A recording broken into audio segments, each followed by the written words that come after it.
மாப்பிள்ளை இவர் தானா இவர் போட்டுக்கிற சட்டை மட்டும் எந்தன்ற ஒரு காமெடி இருக்கும்ல, அந்த காமெடி வந்து இந்த கதைக்கு வந்து பயங்கரமா சூட் ஆகும். ஏன் அப்படி சொல்றேன்னு பாத்தீங்கன்னா, இந்த டிஷ் வந்து பாதி பிரெஞ்சு பாதி பிரிட்டிஷ் வந்து இதை வந்து ஓன் பண்றாங்க.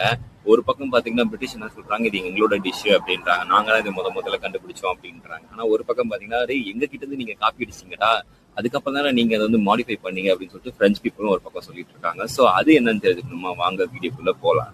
1815 காலகட்டத்தில் ஆர்தர் வெல்ஸ்லிக்கும் அதுக்கப்புறம் பாத்தீங்கன்னா நெப்போலியன் எம்பரையருக்கும் இந்த ரெண்டு கிங்குக்குமே வந்து சண்டை நடக்குது. அதுல வந்து ஆர்தர் என்ன பண்றாருன்னு பாத்தீங்கன்னா நெப்போலியனை வந்து பீட் பண்ணி அந்த நெப்போலியனை வந்து தோக்கடிச்சிடறாரு. அதோடைய கொண்டாட்டமா என்ன பண்றாங்கன்னா, ஆர்தரோட ஷெஃப்ஸ் வந்து இவருக்கு பிடிச்ச சில இன்கிரீடியன்ஸ் எல்லாம் வச்சு வந்து இந்த பீஃப் வெலிங்டனை வந்து பண்றாங்க.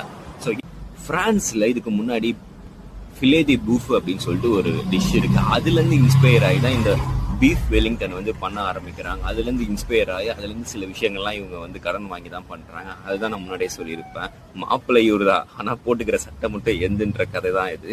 அந்த டிஷ்ல இருந்து இன்ஸ்பயர் ஆகி இவங்க ஒரு டிஷ்ஷை கண்டுபிடிக்கிறாங்க, அதுதான் இந்த பீஃப் வெலிங்டன். இதுல என்னென்ன இன்கிரீடியன்ஸ் யூஸ் பண்ணுவாங்க சொல்லிட்டு பாத்தீங்கன்னா, மஷ்ரூம்ஸ், அதுக்கப்புறம் பாத்தீங்கன்னா ஹாம், அதுக்கப்புறம் பாத்தீங்கன்னா பஃப் பேஸ்ட்ரியோட ஷீட்ஸ், இதெல்லாம் யூஸ் பண்ணுவாங்க. இந்த பீஃப் என்ன மீட்னு சொல்லிட்டு பாத்தீங்கன்னா டெண்டர் லைன் சொல்லுவாங்க. அதாவது பீஃபோட பார்ட்ல வந்து டெண்டர் லைன் சொல்லிட்டு ஒரு பார்ட் இருக்கு. அந்த பார்ட்டை தான் இதுக்கு வந்து பயங்கரமா வந்து யூஸ் பண்ணுவாங்க. அதோட டேஸ்ட் தாறுமாறா இருக்கும். இதை வந்து 3 டெம்பரேச்சர்ஸ்ல குக் பண்ணுவாங்க. ஒன்னு பாத்தீங்கன்னா ரேர், அதுக்கப்புறம் மீடியம் ரேர், அதுக்கப்புறம் மீடியம் சொல்லிட்டு இந்த 3 வேரியேஷன்ஸ்ல வந்து குக் பண்ணுவாங்க. இது கெஸ்டோட சாய்ஸ் தான். இது உங்களுக்கு எந்த டெம்பரேச்சர்ல வேணும்னு சொல்லிட்டு கெஸ்ட் சொல்லிட்டாலும் அந்த டெம்பரேச்சர்ல வந்து ஷெஃப் வந்து குக் பண்ணி கொடுப்பாங்க. இது எப்படி பாத்தீங்கன்னா வேர்ல்டு ஃபேமஸ் ஆச்சுன்னு சொன்னா அதுக்கு பின்னாடி தரமான ஒரு ஹிஸ்டரி இருக்கு.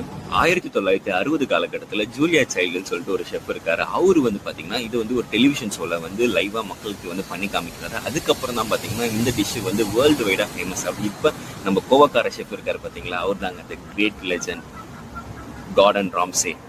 கோவக்கார ஷெஃபோட மோஸ்ட் தி பெஸ்ட் சிக்னேச்சர் டிஷ்னா அது இதுதாங்க, பீஃப் வெலிங்டன் தான். இந்த இன்ட்ரெஸ்டிங்கான இன்ஃபர்மேஷன் இப்பதான் நீங்க தெரிஞ்சுக்கணும். மறக்காம நம்ம சேனலுக்கு ஒரு லைக்கை போட்டு அப்படியே சப்ஸ்கிரைப் பண்ணிக்கோங்க.